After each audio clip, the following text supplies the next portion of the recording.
आयोजन करने में सफल हुए और मुझे यहाँ आने का मौका मिला। सनातन परंपरा के इतिहास का स्वर्णिम अध्याय में एक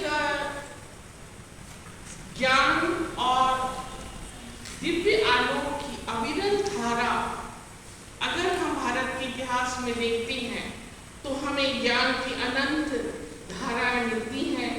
उसमें वास्तव में स्वर्णिम अध्याय के रूप में ये बौद्ध ज्ञान का प्रकाश है और वास्तव में ये जो ज्ञान है ये संपूर्ण मानव जाति के लिए है, केवल एक संप्रदाय विशेष के लिए ना होकर ये प्राणी मात्र के अपने जीवन के स्वयं के प्रश्नों को और उनको सुलझाने का एक मार्ग और एक चिंतन प्रदान करता है।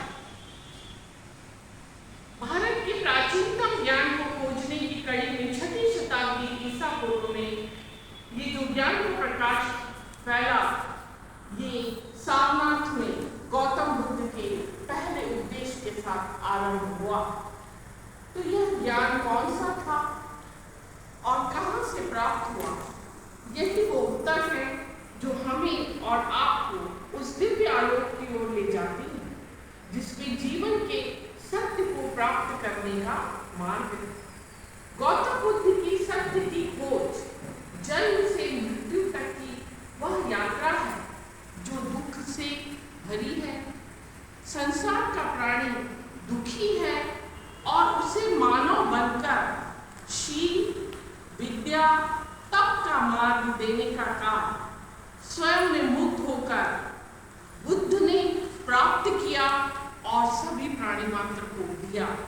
संपूर्ण पीड़ित मानव जाति को जीवन जीने का मार्ग जो जन्म से मृत्यु तक उसे स्वयं जीना है एवं दुख से दूर होकर, तो वह है दुख समुदय।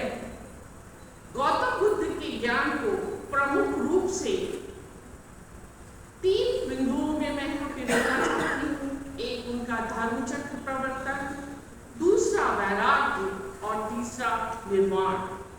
धर्म चक्र प्रवर्तन वह मार्ग है जिसने विश्व को बौद्ध धर्म की दार्शनिक परंपरा दी। इसका उदय सत्य की खोज से हुआ एवं आरंभ बोधि वृक्ष के तप से दिव्य प्रकाश का आलोक सारनाथ में दिए गए उपदेश से, जो एक मानव को शील के 24 गुणों को समाहित करने का ज्ञान देते हैं। क्योंकि ये बोलना तो आसान है कि संयमित हो, शांत रहो, लेकिन उनके लिए किन गुणों की आवश्यकता है गौतम बुद्ध ने वो बताया। ये गुण है अनुराग, पराक्रम, धैर्य, शांति, महानुभावता तत्व, प्रशस्तत्व, श्रद्धान, अपिदान, आत्मनियंत्रण,